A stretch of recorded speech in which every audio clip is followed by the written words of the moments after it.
ಮಾನ್ವಿಯಲ್ಲಿ ಅದ್ದೂರಿಯಾಗಿ ನಡೆದ ತಿರಂಗ ಯಾತ್ರೆ. ಆಪರೇಷನ್ ಸಿಂಧೂರ್ ಯಶಸ್ವಿಗೆ ತಿರಂಗ ಯಾತ್ರೆ. ಅಂಬೇಡ್ಕರ್ ವೃತ್ತದಿಂದ ವಾಲ್ಮೀಕಿ ವೃತ್ತದವರೆಗೂ ನಾಗರಿಕರ ಸಮಿತಿ ವತಿಯಿಂದ ತಿರಂಗ ಯಾತ್ರೆ. ಪಾಕಿಸ್ತಾನದ ಬಗ್ಗೆ ಕಿಡಿಕಾರಿದ ದೇಶಾಭಿಮಾನಿಗಳು. ತಿರಂಗ ಯಾತ್ರೆಯಲ್ಲಿ ಮಾಜಿ ಸೈನಿಕರ ಸಾಥ್, ಚಿಂತಕರು, ಶಾಲಾ ಕಾಲೇಜು ವಿದ್ಯಾರ್ಥಿಗಳು ಭಾಗಿ.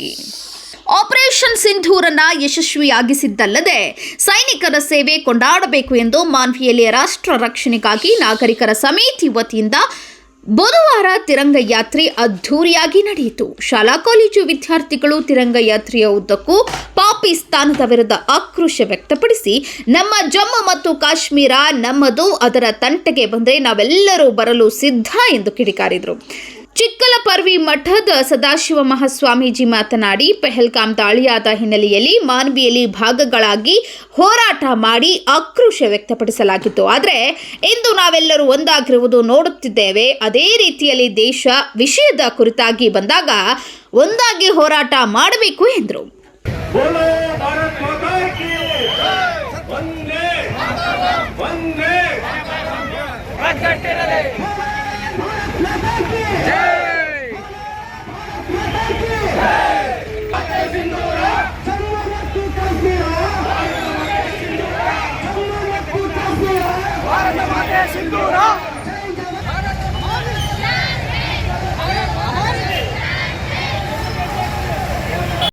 ಸಿಂಧೂರ ಕಾರ್ಯಾಚರಣೆಯ ಯಶಸ್ವಿ ಕಾರ್ಯಾಚರಣೆಯ ಒಂದು ಅಂಗವಾಗಿ ಒಂದು ಕಾರ್ಯಕ್ರಮದಲ್ಲಿ ತಿರಂಗ ಯಾತ್ರೆಯಲ್ಲಿ ನಾವು ಮೊದಲಿಗೆ ಇಲ್ಲಿ ನಡೆದಂತಹ ಎಲ್ಲ ದೇಶಭಕ್ತರನ್ನ, ಈಗ ನಮ್ಮ ರೇವಸದೇವ ತಾತರು ಹೇಳಿದ್ರು, ಅವ್ರು ಬಂದಾರ, ಇವ್ರು ಬಂದಾರ, ಹಂಗ್ ಬಂದಾರ, ಹಿಂಗ್ ಬಂದಾರ, ಉದ್ಯಮಗಳು ಬಂದಾರ, ದೇಶಭಕ್ತರಾಗ್ತೇವೆ. ಹಾಗಾಗಿ ಪ್ರತಿಯೊಬ್ಬ ದೇಶಭಕ್ತರಿಗೂ ನಮಸ್ಕರಿಸುತ್ತಾ, ನಮಗೆಲ್ಲ ಗೊತ್ತಿರುವಂತೆ ಕಳೆದ ಒಂದು ತಿಂಗಳಿಂದ 22ನೇ ತಾರೀಕು ಏನು ಪಹಲ್ಗಾಮ್ ಅಟ್ಯಾಕ್ ಆದಂತಹ ಸಂದರ್ಭದಲ್ಲಿ ಎಂತಹ ಪರಿಸ್ಥಿತಿ ನಿರ್ಮಾಣ ಏರ್ಪಟ್ಟಿತ್ತು ಅಂತ. ಆದರೆ ಈ ಒಂದು ಕಾರ್ಯಕ್ರಮದ ಮೂಲಕ ನಾನು ಹೇಳ್ಕೊಳ್ಳೋದು ಒಂದೇ, ಆ ಪಹಲ್ಗಾಮ್ ಅಟ್ಯಾಕ್ ಆದಂತಹ ಸಂದರ್ಭದಲ್ಲಿ ನಮ್ಮ ಮಾನ್ವಿಯಲ್ಲಿ ಒಂದಲ್ಲ ಎರಡಲ್ಲ 3 ಭಾಗಗಳಾಗಿ ನಾವು ಪ್ರತಿಭಟನೆ ಮಾಡಿದ್ವಿ. ಅವತ್ತು ಪ್ರತಿಭಟನೆ ಮಾಡಿದ್ದು 3 ಭಾಗಗಳಾಗಿ, ಇವತ್ತು ವಿಜಯಯಾತ್ರೆ ಮಾಡ್ತಿರೋದು ಒಂದೇ ಭಾಗವಾಗಿ. ಮುಂದಿನ ದಿನಗಳಲ್ಲಿ ನಾಡು ನುಡಿ ದೇಶ ಅಂತ ಬಂದ್ರೆ ನಾವೆಲ್ಲರೂ ಇದೇ ತರ ಪ್ರತಿಭಟನೆ ಆಗಲಿ, ಯಶಸ್ವಿ ಯಾತ್ರೆಗಳಾಗಲಿ ಅದು ಒಂದೇ ಆಗಿಲ್ಲ ಅಂತ ಈ ಮೂಲಕ ಎಲ್ಲರನ್ನು ಕೇಳ್ಕೊಳ್ತಾ, ಇವತ್ತು ಅನೇಕ ದೇಶಭಕ್ತರಿಗೆ ನಾವೆಲ್ಲ ಏನು ಗೌರವ ಸಮರ್ಪಣೆ ಮಾಡಿದ್ವಿ ಅಥವಾ ಏನು ಇದು ಮಾಡಿದ್ವಿ, ಶಾಂತಿಯನ್ನು ಕೊಡಿದ್ವಿ. ಇಂಥ ನಾವೆಲ್ಲ ವಿಚಾರ ಮಾಡಬೇಕು. ಏನು ವಿಚಾರ ಮಾಡಬೇಕು ಅಂತಂದ್ರೆ, ಈಗ ಸಿಂಧೂರ ಕಾರ್ಯಾಚರಣೆ ಕೂಡ ಮುಂದಾಗ ಆದರೂ ಕೂಡ ನಾವು ಯಾಕೆ ರ್ಯಾಲಿಯನ್ನು ಮಾಡಿದ್ವಿ ಅಂತ. ಹಾಗಾಗಿ ಕೊನೆಯ ಮಾತನ್ನು ಒಂದೇ ಮಾತನ್ನು ಮುಗಿಸ್ಬಿಡ್ತೀವಿ. ಅನೇಕರಲ್ಲಿ ಪ್ರಶ್ನೆ ಕಾಣೋದೇನಪ್ಪ ಅಂತಂದ್ರೆ, ಸಿಂಧೂರ ಕಾರ್ಯಾಚರಣೆ ಮಾಡಿದ್ದೀವೆಲ್ಲ ದೂರದಲ್ಲಿ ನಾವು ಯಾಕೆ ಈ ರ್ಯಾಲಿ ಮಾಡಬೇಕು, ಇದರಿಂದ ಏನು ಲಾಭ ಅನ್ನೋದು ನಮಗಾಗಿ ಪ್ರಶ್ನೆ ಬಂದ್ರೆ, ನಮ್ಮಲ್ಲಿ ಪ್ರಶ್ನೆ ಬಂದ ಉತ್ತರ ಬಂದ್ರೆ, ನಮ್ಮಲ್ಲೂ ಕೂಡ ಅನೇಕ ಮನಸ್ಥಿತಿಗಳು ಏನಪ್ಪ ಅಂತಂದ್ರೆ, ಸಮಾಜದಲ್ಲಿ ಘಾತಕ ಮನಸ್ಥಿತಿಯನ್ನ ಹುಟ್ಟು ಹಾಕುವ ಅಥವಾ ಚಿಗುರುವಂತ ಮನಸ್ಥಿತಿಗಳು ಬಹಳ ಅದಾವೆ. ನೀವು ನಿನ್ನೆ ನ್ಯೂಸ್ ಅನ್ನು ನೋಡುವಂತ ಸಂದರ್ಭದಲ್ಲಿ ಒಬ್ಬ ಯೂಟ್ಯೂಬರ್ ಪಾಕಿಸ್ತಾನಕ್ಕೆ ಬೇಹುಗಾರಿಕೆಯನ್ನು ಮಾಡ್ತಿದ್ದಂತ.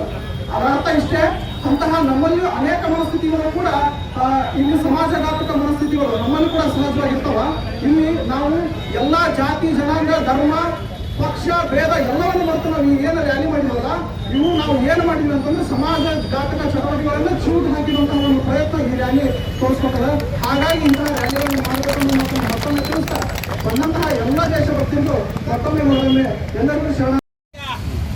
ಈ ದಿನ ಮಾನ್ವಿಯಲ್ಲಿ ಸಿಂಧೂರ ಕಾರ್ಯಾಚರಣೆಯ ಯಶಸ್ವಿಗಾಗಿ ಮಾನವೀಯ ರಾಷ್ಟ್ರ ರಕ್ಷಣಾ ನಾಗರಿಕ ಸಮಿತಿ ಹಾಗೂ ಮಾಜಿ ಸೈನಿಕರು ಹಾಗೂ ಪಕ್ಷಾತೀತವಾಗಿ ಎಲ್ಲ ನಾಗರಿಕರು ಹಾಗೂ ಎಲ್ಲರ ವತಿಯಿಂದ ಏನಂದರೆ, ಇವತ್ತು ಮಾನವಿಯಲ್ಲಿ ತಿರಂಗ ಯಾತ್ರೆಯನ್ನು ಅಂಬೇಡ್ಕರ್ ಸರ್ಕಲ್ನಿಂದ ನಮ್ಮ ವಾಲ್ಮೀಕಿ ಸರ್ಕಲ್ವರೆಗೆ ಸುಮಾರು 2.5 ಕಿಲೋಮೀಟರ್ವರೆಗೆ ನಾವು ತಿರಂಗ ಯಾತ್ರೆಯನ್ನು ನಿರ್ವಹಿಸಿದೆವು.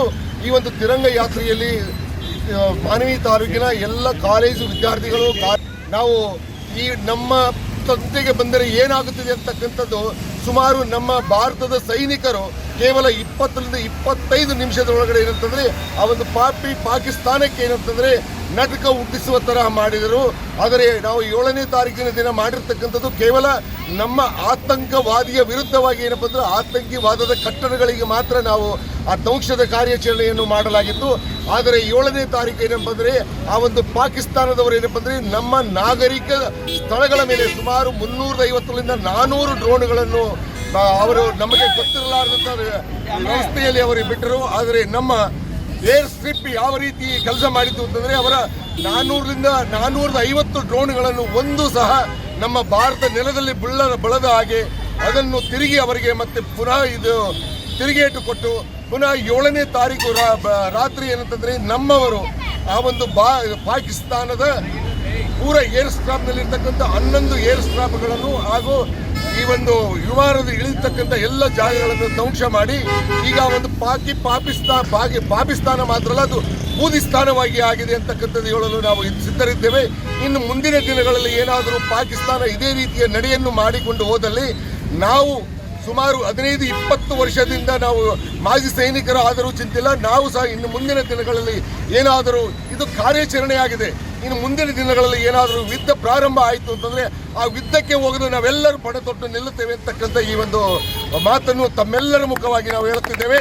ನಮ್ಮ ಭಾರತ ದೇಶ ಒಕ್ಕಟ್ಟಿನ ದೇಶ, ನಮ್ಮ ಪಕ್ಷಾತೀತವಾಗಿ ಹಾಗೂ ಜಾತ್ಯತೀತವಾಗಿ ಇರ್ತಕ್ಕಂಥ ನಮ್ಮ ಭಾರತ ದೇಶವನ್ನು ಯಾವತ್ತಿಗೂ ನಮ್ಮ ಸನಿಕ ಬರಬಾರ್ದು ಅಂತೇಳಿ ಇಡೀ ವಿಶ್ವಕ್ಕೆ ಒಂದು ಭಾರತದ ದಿವ್ಯ ದರ್ಶನವನ್ನು ನಮ್ಮ ಭಾರತ ಸೈನ್ಯ ಮಾಡಿಕೊಟ್ಟಿದೆ ಅಂತಕ್ಕಂಥದ್ದು ಹೇಳ್ತಿದ್ದೇನೆ. ನಿರ್ಮಾಣವಿ ಮಾಜಿ ಸೈನಿಕ, ಕರ್ನಾಟಕ ರಾಜ್ಯ ಮಾಜಿ ಸೈನಿಕರ ಪ್ರಧಾನ ಕಾರ್ಯದರ್ಶಿ, ರಾಯಚೂರು ಜಿಲ್ಲೆ. ಈ ಮೂಲಕ ಪಾಕಿಸ್ತಾನಕ್ಕೆ ಒಂದು ಎಚ್ಚರ ಕೊಡ್ತೀವಿ.